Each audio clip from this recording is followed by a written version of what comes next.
Kiranya Tuhan berkenan memberkati rumah keluargaku. Apa yang telah Tuhan berkati, diberkatilah untuk selamanya.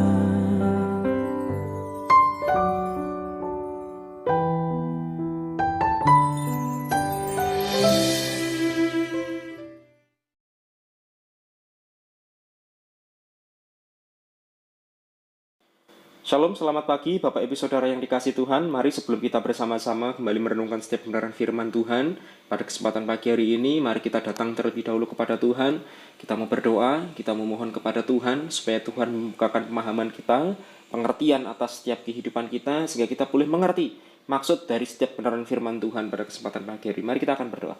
Tuhan, kami sungguh mengucap syukur atas segala berkat-berkat dan penyertaan-Mu, khususnya sepanjang minggu ini dalam setiap kehidupan kami, baik dalam pekerjaan kami, sekolah kami, pelayanan kami, bahkan setiap apapun yang Tuhan boleh percayakan, sehingga kesempatan pagi hari ini kami boleh ada, kami boleh hadir bersama-sama, baik kami yang beribadah di gereja maupun setiap kami yang kesempatan pagi hari ini belum bisa datang ke gereja karena satu dan lain hal. Biarlah kiranya Tuhan boleh senantiasa ada dalam kehidupan kami. Kami percaya ketika kami bersatu hati, ketika kami bersungguh hati, dimanapun kami berada saat ini, Tuhan senantiasa ada menyertai kami.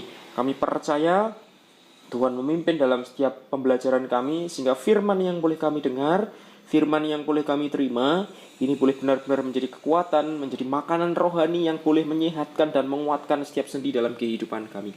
Kami serahkan setiap umat-Mu pribadi lepas pribadi. Tuhan berkati kami, Tuhan berikan kami pemahaman pengertian. Biarlah Allah Roh Kudus yang boleh menuntun kami, sehingga kami boleh mengerti setiap kebenaran firman-Mu. Pada kesempatan pagi hari ini, kami serahkan firman-Mu pagi hari ini Tuhan. Kami siap menyambut berkat-Mu hanya dalam nama-Mu yang kudus. Haleluya. Amin. Shalom, selamat pagi Bapak Ibu Saudara yang dikasihi Tuhan. Pagi hari ini kita mau belajar bersama-sama dari satu bagian firman Tuhan. Biarlah kiranya ini boleh menguatkan kita di tengah segala situasi yang ada. Di penghujung bulan November ini, biarlah kiranya firman ini boleh menjadi penopang dalam setiap kehidupan kita. Mari kita akan buka dari kitab 1 Tesalonika pasal yang pertama ayat yang ketiga sampai yang ke-8. 1 Tesalonika pasal yang pertama ayat yang ketiga sampai yang ke-8. Demikian bunyi firman Tuhan. Sebab kami selalu mengingat pekerjaan iman-Mu, usaha kasih-Mu, dan ketekunan pengharapan-Mu kepada Tuhan kita Yesus Kristus di hadapan Allah dan Bapa kita.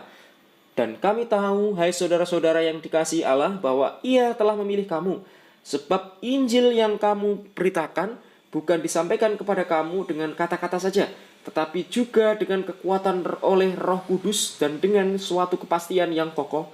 Memang kamu tahu bagaimana kami bekerja di antara kamu oleh karena kamu, dan kamu telah menjadi penurut kami dan penurut Tuhan. Dalam penindasan yang berat, kamu telah menerima firman itu dengan sukacita yang dikerjakan oleh Roh Kudus, sehingga kamu telah menjadi teladan untuk semua orang yang percaya di wilayah Makedonia dan Akhaya.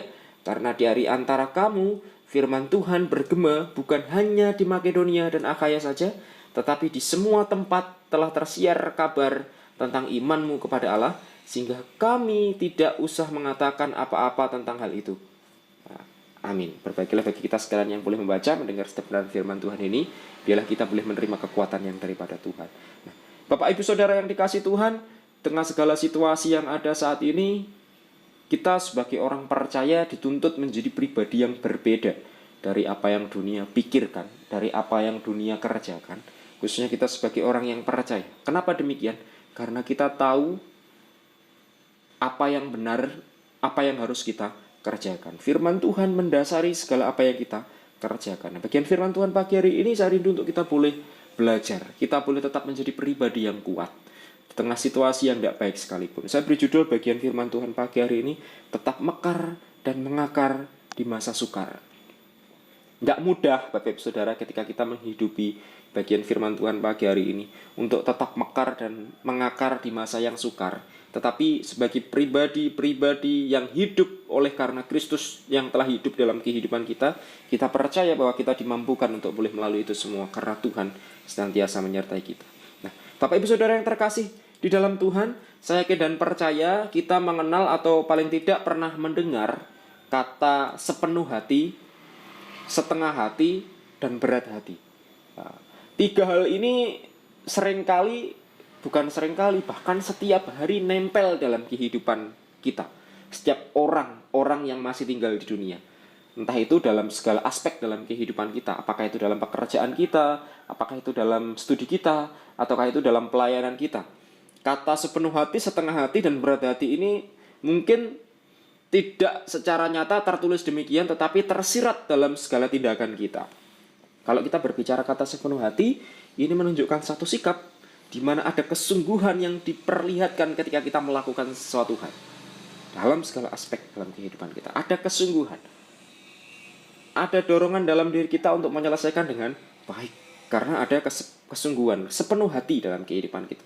Sedangkan kalau kita mendengar kata setengah hati ini berbeda dengan sepenuh hati.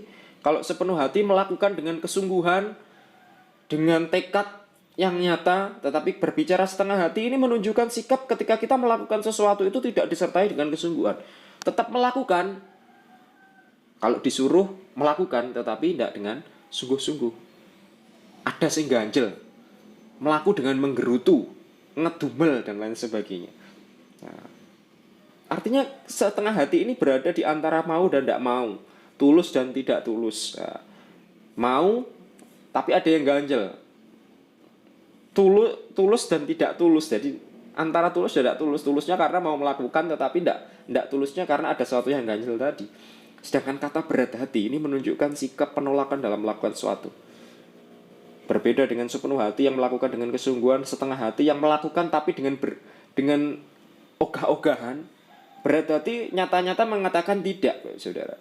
Jadi walau dilakukan namun sebenarnya tidak disertai dengan hati yang bahkan mengarah kepada keterpaksaan, saudara. Nah, Bapak saudara, pagi hari ini kita diajak untuk melihat bagaimana dua sisi kehidupan yang pada awalnya sangat berbeda pandangan dan pola hidup, tetapi pada akhirnya ada perubahan yang sangat luar biasa. Diceritakan bagaimana perjuangan yang dilakukan oleh Rasul Paulus di tengah kehidupan masyarakat di Tesalonika. Bapak saudara, kita tahu kehidupan orang-orang di Tesalonika. Saya yakin dan percaya kita sering membaca bagian firman Tuhan ini atau sering mendengar bagian firman Tuhan tentang jemaat di Tesalonika. Mereka sesungguhnya orang-orang yang setia, orang-orang yang taat, tetapi mereka hidup di dalam penindasan. Nah, Paulus punya misi agar orang-orang mendengar pengajaran tentang Yesus dan kemudian berubah menjadi pengikut Kristus. Ini misinya Paulus. Tapi misi yang dilakukan oleh Paulus ini harus berlawanan dengan masyarakat Tesalonika yang justru kehidupannya lebih menyukai kehidupan yang berorientasi pada penyembahan berhala. Secara keseluruhan ya. Jadi secara universal, secara umum orang-orang di Tesalonika ini menyukai kehidupan yang berorientasi pada penyembahan berhala. Jadi cuma ada sebagian kecil yang dikatakan sebagai pengikut Kristus di sana yang mereka bertahan. Makanya dikatakan jemaat Tuhan yang saya katakan di awal tadi, yang mereka bertahan di dalam penindasan adalah orang-orang percaya yang mereka hidup mempertahankan iman percayanya di tengah komunitas yang demikian, di tengah komunitas yang berorientasi pada penyembahan berhala. Bapak Ibu Saudara, bisa kita bayangkan betapa besar tantangan yang dihadapi oleh Rasul Paulus. Tentunya tidak gampang. Nah, ini kelihatan dari perkataan Paulus yang menyatakan bahwa orang-orang Tesalonika tahu apa yang dilakukan atau dikerjakannya. Perhatikan ayat yang kelima bagian B. Memang kamu tahu bagaimana kami bekerja di antara kamu oleh karena kami bekerja di antara kamu. Pekerjaan Tuhan yang dilakukan oleh Rasul Paulus di antara mereka oleh karena mereka. Katakan demikian ya. Jadi kalau kita terus membaca, khususnya pada pasal yang kedua, maka akan kelihatan secara jelas bahwa Paulus bahkan untuk membiayai pekerjaan Tuhan ini, kehidupannya, ia juga harus bekerja dengan keahlian yang dimilikinya. Tapi pekerjaan utamanya adalah mengubah perilaku kehidupan orang Tesalonika menjadi orang-orang yang setia kepada Tuhan.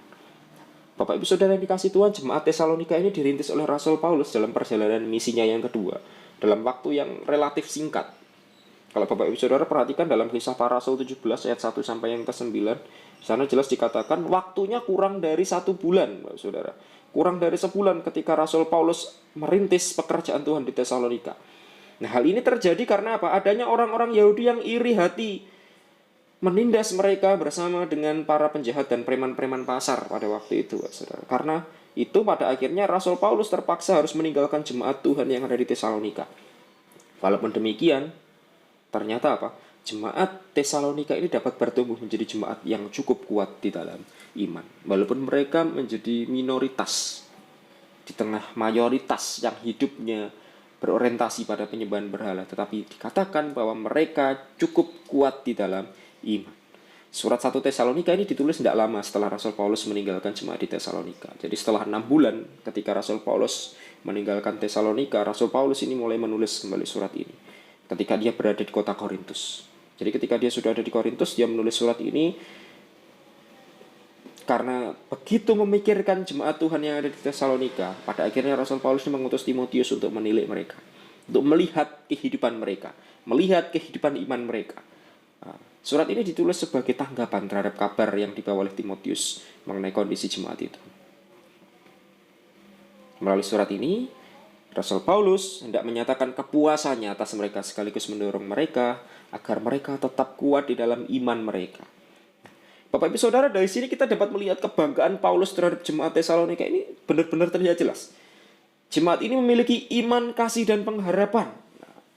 Seperti yang tertulis di ayat yang ketiga, sebab kami selalu mengingat pekerjaan imanmu, usaha kasihmu, dan ketekunan pengharapanmu kepada Tuhan kita Yesus Kristus di hadapan Allah dan Bapa kita. Inilah jemaat yang terbuka menerima Injil dengan penuh sukacita, justru di saat-saat penindasan. Ayat yang ke-6, dan kamu telah menjadi penurut kami dan penurut Tuhan dalam penindasan yang berat. Kamu telah menerima firman itu dengan sukacita yang dikerjakan oleh Roh Kudus. Bapak Ibu Saudara, ada sukacita. Sukacita dan nilai-nilai Injil yang luhur itu tidak dinikmati sendiri, tetapi tumpah dan memancar keluar. Tetap memancar keluar, artinya tetap mekar, walaupun mungkin masa-masa yang sukar. Sehingga dikenal dan dapat dinikmati banyak orang. Iman yang bertumbuh itu demikian. Jadi bukan hanya dinikmati sendiri, tetapi juga memancar dalam keluar dari hati kita. Nah, inilah jemaat yang misioner, Bapak Saudara. Konteks Matius 5 ayat 14 sampai yang ke-16 yang digambarkan kota yang ada di atas bukit sehingga banyak orang boleh melihat, banyak orang boleh mengenal, memuliakan Tuhan karena mereka. Injil mancar di seluruh wilayah Makedonia dan Akhaya. Ayat 8 sampai yang ke-9. Bapak Ibu Saudara, Paulus memuji jemaat Tesalonika. Tetapi sesungguhnya pujian Paulus ini tidak mutlak ditujukan kepada jemaat. Untuk kemuliaan jemaat, tidak. Karena apa? Tujuan pujian itu untuk kemuliaan nama Tuhan. Dari Tuhan dan untuk Tuhan. Ayat 1. Segala ucapan syukur hanya tertuju kepada Allah. Bapak Ibu Saudara, sikap Paulus ini memberikan pelajaran penting dalam kehidupan kita sebagai anak-anak Tuhan. Paulus menunjukkan sikap seorang hamba Tuhan yang begitu memperhatikan perkembangan jemaat Tuhan. Kualitas jemaat Tesalonika dalam 1 Tesalonika ayat 1 pasal 1 ayat yang kedua, Rasul Paulus mengungkapkan kepuasan dan rasa syukurnya atas keberadaan jemaat di Tesalonika. Setidaknya ada 3 hal yang dia syukuri dari jemaat itu. Yaitu apa? Yang pertama, pekerjaan iman mereka. Di tengah segala situasi yang tidak kondusif, tetapi mereka mampu mempertahankan pekerjaan iman mereka. Yang kedua, ada usaha kasih mereka dan ketekunan pengharapan mereka kepada Yesus Kristus. Nah, Saudara, kalau kita berbicara melihat kata pekerjaan iman, frasa pekerjaan iman, usaha kasih, dan ketekunan pengharapan ini menunjukkan bahwa iman, kasih, dan pengharapan jemaat Tesalonika ini bukanlah iman, kasih, dan pengharapan yang palsu, atau iman, kasih, pengharapan yang kaleng-kalengan. Tidak. Melainkan iman, kasih, dan pengharapan yang sungguh-sungguh nyata dan sejati. Nah, kenyataan itu yang pada akhirnya membuat Paulus yakin bahwa Allah telah memilih mereka. Ayat yang keempat. Dan kami tahu, hai saudara-saudara yang dikasihi Allah, bahwa Ia telah memilih kamu. Nah, Bapak Saudara, paling tidak ada 3 hal yang menjadi pelajaran penting dalam hidup kita. Belajar dari kehidupan jemaat Tuhan di Tesalonika, yang mendapat pujian dari Rasul Paulus, yang harus pula ada dalam kehidupan kita. Yang pertama apa? Berbicara pekerjaan iman. Nah, sebagaimana yang diuraikan dalam Yakobus pasal yang kedua ayat 14 sampai yang ke-26, bahwa dikatakan di sana iman tanpa perbuatan adalah iman yang kosong dan mati. Nah, dengan kata lain apa? Iman yang sejati adalah iman yang bekerja, iman yang diekspresikan oleh ketaatan kepada Allah, iman yang berbuahkan perbuatan-perbuatan baik. Pesan Tuhan beberapa waktu yang lalu, bagaimana kita hidup oleh karena iman kita, bukan iman yang statis tapi iman yang dinamis, iman yang terus bergerak, iman yang terus diekspresikan melalui ketaatan kepada Allah. Bapak Ibu Saudara yang dikasihi Tuhan, konsep iman ini tidak hanya dipahami oleh Yakobus, tetapi juga oleh Rasul Paulus. Makanya hal ini nampak dari frase kata pekerjaan iman yang digunakan Paulus di sini. Hampir sama konteksnya dengan Roma 1 ayat yang kelima, tentang berbicara ketaatan yang dilakukan, yang disampaikan oleh Rasul Paulus, ketaatan iman yang digunakan Rasul Paulus. Karena itu apa? Pendapat yang mengatakan bahwa ada beberapa ahli, beberapa teolog yang mengatakan bahwa ada ketidaksesuaian antara teologinya Paulus dan teologi Yakobus yang saling bertentangan. Sesungguhnya kalau kita perhatikan di sini, pendapat yang mengatakan bahwa teologi Paulus dan teologi Yakobus saling bertentangan jelas merupakan pendapat yang keliru. Paulus senantiasa mengingat pekerjaan iman jemaat Tesalonika. Artinya apa? Iman jemaat Tesalonika ini bukan iman yang kosong atau iman yang mati. Sebaliknya, iman mereka sungguh-sungguh hidup dan nyata. Ada beberapa hal yang menunjukkan hal itu, Bapak Saudara. Apa yang menunjukkan kesejatian iman mereka? Sehingga mereka dikatakan imannya bukan iman yang kaleng-kaleng. Yang pertama, kesejatian iman mereka ditunjukkan melalui sukacita dan kesediaan mereka menerima berita Injil, bahkan di tengah situasi penindasan berat yang mereka alami. Ayat 6 bagian B. Bapak Ibu Saudara, bila seseorang berada dalam situasi yang aman, situasi yang kondusif, situasi yang baik-baik saja, tentunya akan lebih mudah baginya untuk menerima kebenaran Injil secara sambil lalu dengan iman palsu. Wes ya yo, manduk. Ketika mendengarkan firman, ya. Tapi tidak ngerti sesungguhnya. Mudah sekali ketika kita dalam kondisi yang baik. Tetapi bila seorang berada di tengah-tengah penindasan, bahkan penganiayaan yang keras atas iman Kristen, tentulah ia perlu berpikir dua kali untuk menerima kebenaran Injil. Apalagi kalau diperhadapkan sama seperti beberapa waktu yang lalu, kejadian di Timur Tengah, saudara. Kamu pilih imanmu atau mengkhianati imanmu. Nah, kalau pilihannya antara iman atau nyawa kita, pilih mana, saudara? Tentunya banyak orang akan berpikir dua kali untuk menerima kebenaran Injil. Terlebih lagi bersukacita dalam kebenaran Injil. Hal itu hanya mungkin terjadi bila Roh Kudus sungguh-sungguh bekerja dalam hatinya dan menganugerahkan iman yang sejati kepadanya. Dan justru hal inilah yang dialami oleh jemaat Tesalonika. Sekalipun mereka harus mengalami penindasan dari orang-orang Yahudi, mereka tetap bersedia menerima kebenaran Injil dengan penuh sukacita. Yang kedua, kesejatian iman mereka ini ditunjukkan oleh kehidupan mereka yang taat. Ayat 6a. Dan kamu telah menjadi penurut kami dan penurut Tuhan. Ditunjukkan oleh kehidupan mereka yang taat. Iman mereka tidak hanya berupa persetujuan intelektual saja, berdasarkan logika dan pengertian pemahaman mereka saja, tidak. Tetapi lebih daripada itu, iman mereka terekspresi dalam ketundukan kepada Allah. Mereka mengikuti cara hidup Paulus dan juga cara hidup Kristus. Artinya dengan kata lain, mereka menyatakan karakter Kristus melalui gaya hidup yang mereka jalani. Bukan hanya sekedar teori, bukan hanya sekedar ngomong saja, tidak. Tetapi dalam kehidupan mereka, dalam pekerjaan mereka, dalam tingkah laku mereka, mereka mencerminkan gaya hidup Kristus.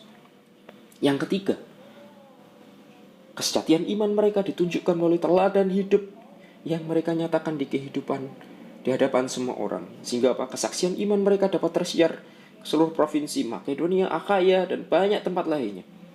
Artinya apa? Hidup mereka sedemikian bercahaya di depan semua orang, sehingga mereka banyak memuliakan Allah melalui kehidupan mereka. Nah, ini loh gambaran iman yang terpancar keluar, saudara. Iman yang terpancar keluar, sehingga bukan hanya untuk diri kita, tapi orang-orang di luar sana pun mereka melihat. Bukan hanya karena katanya, tapi benar-benar melihat karena perilaku mereka, karena kehidupan mereka mencerminkan karakter Kristus. Nah, itulah kenapa pada akhirnya Paulus memuji jemaat Tuhan di Tesalonika. Karena mengingat pekerjaan iman mereka. Iman mereka bukan iman yang kaleng-kalengan, tapi iman yang sejati. Pujian yang kedua Rasul Paulus adalah tentang usaha kasih mereka. Seperti halnya iman yang sejati adalah iman yang bekerja, demikian pula halnya kasih yang sejati adalah kasih yang berusaha. Kasih jelas bukanlah sesuatu yang mudah untuk dilakukan, walaupun hanya satu kata, sepertinya gampang mengasihi, tetapi sesungguhnya tidak mudah untuk dilakukan. Saudara, pasangan muda-mudi yang belum berpengalaman mungkin mengira kasih itu mudah. Tetapi pasangan kakek nenek yang telah menjalani hidup pernikahan, bahkan mungkin lebih dari 40-50 tahun bisa ditanya. Mungkin jemaat Tuhan di sini bisa ditanya yang sudah berkeluarga sekian puluh tahun. Secara pasti betapa sukarnya mempertahankan kasih itu. Saudara, kasih itu memerlukan usaha. Bukannya sekadar diungkapkan aku mengasihimu, aku mencintaimu, enggak. Tapi juga perlu diungkapkan melalui usaha, melalui perjuangan, kerja keras yang penuh pengorbanan. Bapak Saudara yang dikasih Tuhan, bila Paulus mengatakan bahwa ia mengingat usaha kasih jemaat di Tesalonika, itu artinya jemaat Tesalonika, kasih jemaat di Tesalonika adalah kasih yang sungguh-sungguh nyata. Hal itu ditunjukkan melalui beberapa hal. Yang pertama, kasih mereka ditunjukkan melalui pelayanan mereka terhadap Paulus selaku hamba Tuhan. Ini berbicara tanggung jawab, Bapak Saudara. 9a, perhatikan. Sebab mereka sendiri bercerita tentang kami. Bagaimana kami kamu sambut dan bagaimana kamu berbalik dari berhala-berhala kepada Allah untuk melayani Allah yang hidup dan yang benar. Yang pertama ditunjukkan melalui pelayanan mereka terhadap Paulus selaku hamba Tuhan. Mereka menyambut, memperlakukan Paulus dengan baik di tengah-tengah penindasan yang terjadi. Mereka bisa saja membiarkan Paulus ditangkap dan ditindas agar mereka dapat selamat dari penindasan itu. Tetapi apa yang dilakukan? Ya, mereka tidak berbuat demikian. Sebaliknya, mereka justru rela ditangkap demi melindungi Paulus. Bapak Saudara bisa baca kisah ini dalam Kisah Para Rasul 17 ayat 5 sampai yang ke-10. Bagaimana jemaat Tesalonika mereka menjaga Paulus. Ini menunjukkan kasih mereka ini kasih yang tulus. Ditunjukkan oleh pelayanan mereka terhadap Paulus selaku hamba Tuhan. Bisa saja mereka mementingkan kehidupan mereka sendiri, mementingkan kehidupan keluarga mereka sendiri tanpa menghiraukan Rasul Paulus. Tapi itu tidak dilakukan karena mereka memiliki kasih yang sejati. Yang kedua, kasih mereka ditunjukkan oleh pertobatan mereka, di mana mereka berbalik dari berhala-berhala mereka dan menyerahkan diri mereka melayani Allah. Di awal tadi saya katakan bahwa mayoritas jemaat Tuhan di Tesalonika ini adalah penyembah-penyembah berhala. Kehidupan mereka berorientasi pada penyembahan berhala. Makanya ketika dikatakan ada sekelompok kecil yang mereka menjadi pengikut-pengikut Tuhan, tentunya mereka menjadi minoritas yang menjadi sasaran pada waktu itu, Saudara. Makanya sesungguhnya kasih iman itu ditunjukkan bukan hanya dalam kondisi yang baik, tapi juga bahkan dalam kondisi yang tidak baik sekalipun, bahwa kemurnian kasih itu dapat dilihat. Kasih mereka ditunjukkan melalui pertobatan mereka, di mana mereka berbalik dari berhala-berhala, menyerahkan diri mereka untuk melayani Allah, melepaskan, meninggalkan penyembahan berhala yang telah menjadi tradisi mereka selama berpuluh-puluh tahun, bahkan ratusan tahun. Jelas bukan hal yang mudah. Bagian firman Tuhan minggu yang lalu juga saya sampaikan bahwa untuk meninggalkan kebiasaan lama itu tidak gampang. Yang sering kita lakukan perlu berproses, perlu penyerahan diri. Nah, dan terlebih lagi perlu kasih yang dalam kepada Tuhan sehingga kita mampu melepaskan itu semua. Mereka mungkin menghadapi tekanan, penolakan dari keluarga, bahkan masyarakat, lingkungan sosial. Mereka juga harus membuang patung-patung berhala mereka yang harganya tidak murah. Dan patung-patung ini kebanyakan dibuat dari emas, Saudara. Emas, perak, mata seperti itu. Mereka harus rela membuangnya. Tetapi apa yang mereka lakukan? Mereka rela melakukan semuanya itu. Dan lebih daripada itu, mereka bersedia menyerahkan diri mereka untuk melayani Allah. Bapak Saudara, dua hal ini menjadi contoh bahwa kasih mereka adalah kasih yang sejati. Untuk itulah Paulus sungguh-sungguh layak ketika Paulus memuji orang-orang di Tesalonika. Di tengah segala penindasan, di tengah segala aniaya, di tengah segala perundungan, dikucilkan, mereka tetap mampu mempertahankan pekerjaan iman mereka. mereka mampu mempertahankan usaha kasih mereka. Karena kasih mereka yang begitu besar akan Tuhan. Yang ketiga, yang terakhir, apa yang dipuji oleh Rasul Paulus adalah ketekunan pengharapan mereka. Ketika Rasul Paulus berbicara mengenai pengharapan orang percaya, yang dimaksud adalah pengharapan akan kemuliaan dan keselamatan penuh anak-anak Allah yang akan terjadi pada saat kedatangan Tuhan yang kedua kali. Roma 8 ayat 17. Saudara. Saudara, setiap orang percaya yang sejati tentu senantiasa bergumul dengan dosa-dosanya. Di satu sisi dia benci terhadap dosanya, tetapi di sisi lain dia sering jatuh dan berbuat dosa. Benar enggak? Siapa yang mau hidup di dalam dosa? Tidak ada. Setiap orang pengennya tidak berdosa. Setiap orang pengennya melakukan hal yang baik, hal yang terbaik. Tapi di sisi lain, ini seringkali jatuh dan berbuat dosa. Di sisi lain, egonya masih tinggi. Nah, karena itu, dia senantiasa menantikan kedatangan Kristus yang kedua kali. Karena apa? Saat itulah keselamatan yang sepenuhnya itu akan dianugerahkan kepadanya. Dan dia akan dimuliakan bersama dengan Kristus. Namun mengharapkan kedatangan Kristus itu juga bukan hal yang mudah, Bapak Saudara. Karena apa? Yang pertama, Alkitab tidak pernah memberikan waktu yang pasti. Kapan Tuhan datang yang kedua kali? Tidak ada yang tahu. 2 Petrus ayat 3 ayat yang ke-10 dikatakan apa? Hari Tuhan itu tiba seperti pencuri, Bapak Saudara. Seperti pencuri tiba di malam hari. Tidak ada yang tahu kapan datang. Tidak ada yang tahu kapan tibanya. Terus yang kedua apa? Adanya tekanan aniaya dan cemooh dari lingkungan sekitar bisa mengendorkan semangat dan kepercayaan kita. Nah, karena itulah mereka yang tak sungguh-sungguh memiliki pengharapan yang kokoh akan janjinya Kristus tidak akan dapat bertahan menghadapi segala ketidakpastian dan cemoohan itu. Hanya mereka yang sungguh-sungguh memiliki pengharapan yang kokoh saja yang akan dapat bertahan dan bertekun menantikan kedatangan Kristus yang kedua kali. Dan inilah yang terjadi dalam jemaat di Tesalonika. Bapak Ibu Saudara yang dikasih Tuhan, keselamatan itu pasti kita terima sebagai orang-orang percaya. Bagi kita yang telah menyerahkan diri kita kepada Tuhan. Tapi jangan pernah lupa, ada kata ketaatan yang harus disertai dengan konsistensi sampai garis akhir untuk mempertahankan keselamatan yang kita terima. Karena keselamatan yang ada dalam kehidupan kita bisa saja lepas. Bukan Tuhan yang melepaskan, tapi seringkali banyak orang yang mereka tidak terlalu kuat untuk menjaga itu dalam kehidupan mereka, dan akhirnya itu terlepas dari kehidupan mereka. Tapi jemaat di Tesalonika, mereka orang-orang yang luar biasa. Ketekunan dalam pengharapan mereka menanti janjinya Tuhan, mereka bertekun dalam hal itu. Demikianlah sekalipun jemaat Tesalonika dirintis hanya dalam jangka waktu yang relatif singkat, tidak ada 1 bulan dikatakan demikian, mereka telah bertumbuh menjadi jemaat yang sedemikian kuat. Iman, kasih, dan pengharapan mereka sungguh-sungguh nyata dan nampak dalam seluruh kehidupan mereka. Pertanyaannya sekarang, Saudara, bagaimana dengan kehidupan kita?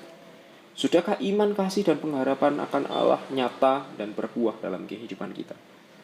Saya katakan keselamatan itu urusan pribadi, Saudara. Bukan urusan keluarga. Bukan berarti bapak ibu ke gereja, anak tidak ke gereja, selamat semua. Nah, keselamatan itu urusan pribadi. Makanya keluarga menjadi tanggung jawab kita. Bagaimana kita mengingatkan mereka? Nah, sudahkah iman, kasih, dan pengharapan akan Allah nyata dan berbuah dalam kehidupan kita? Bapak Ibu Saudara yang dikasih Tuhan, dari bagian firman Tuhan ini banyak hal yang bisa kita pelajari dan bisa berguna bagi kehidupan kita. Segala sesuatu yang baik itu tidak pernah muncul dari sesuatu yang mudah dan tanpa usaha. Harus ada usaha. Begitu pula keselamatan yang kita terima. Ada usaha yang harus kita gunakan untuk mempertahankan itu. Kalau kita sudah mengejar keselamatan itu dan kita sudah menerima, kita sudah pegang keselamatan itu, yang kita dapatkan dengan susah payah, apakah dengan mudah kita akan melepaskan itu semua? Kalau Bapak Ibu Saudara menyadari itu semua, Bapak Ibu Saudara akan menggenggam keselamatan itu sampai garis akhir. Tidak akan mudah melepaskannya. Artinya ketika kita mudah sekali melepaskan keselamatan itu, artinya pekerjaan iman kita belum benar. Usaha kasih kita belum benar. Dan tidak akan ada pengharapan dalam kehidupannya. Mulai dari yang kecil, lebih besar, semakin besar, dan sangat besar, dimulai dari usaha dan kemauan sungguh-sungguh, Pak Saudara. Dan dengan usaha dan pengorbanan, maka pada akhirnya ketika ada keberhasilan, maka yang hadir adalah rasa syukur. Kalau kita boleh ada sampai saat ini, semuanya bukan karena usaha kita, semuanya karena Tuhan. Maka dari itu, sudah sepantasnya kita memberikan ucapan syukur kita kepada Tuhan. Mari Bapak Ibu Saudara yang dikasih Tuhan, tugas kita belum selesai sampai di sini. Tugas kita itu masih panjang. Artinya selama kita masih ada di dunia, ini tugas dan pekerjaan kita masih panjang. Membawa keluarga kita, membawa saudara-saudara kita untuk boleh percaya kepada Tuhan. Mungkinkah kita tega, kita boleh menerima keselamatan, tapi anggota keluarga kita yang lain tidak menerima keselamatan yang daripada Tuhan? Ini menjadi tugas dan tanggung jawab kita bersama. Mari kita berjuang dengan tekun untuk menghasilkan buah bagi kemuliaan Allah, seturut kebesaran kasih karunia-Nya yang telah dilimpahkan kepada kita dalam Kristus Yesus Tuhan kita. Amin. Mari kita akan berdoa. Bapak yang baik, kami mengucap syukur untuk firman-Mu pagi hari ini yang boleh mengingatkan kami untuk kami boleh senantiasa tekun, belajar, menantikan Tuhan datang yang kedua kalinya nanti dengan menggenggam erat keselamatan yang boleh Tuhan beri dalam kehidupan kami.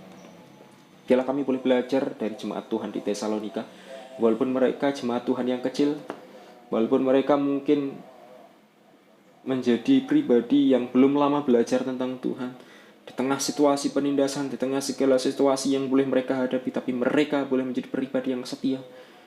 Pekerjaan iman mereka, usaha kasih mereka, ketekunan pengharapan mereka benar-benar nyata di hadapan Tuhan. Biarlah itu semua juga terpatri dalam setiap hati kami. Kami serahkan setiap umat-Mu Tuhan. Biarlah kami boleh mengusahakan kesejatian iman kami dengan sungguh-sungguh, mengusahakan kasih kami kepada Tuhan dengan sungguh-sungguh, dan berpengharapan terus kepada Tuhan. Biarlah kami boleh terus berproses, terus belajar selama kami masih ada di dunia, mengerti maksud dari kebenaran firman.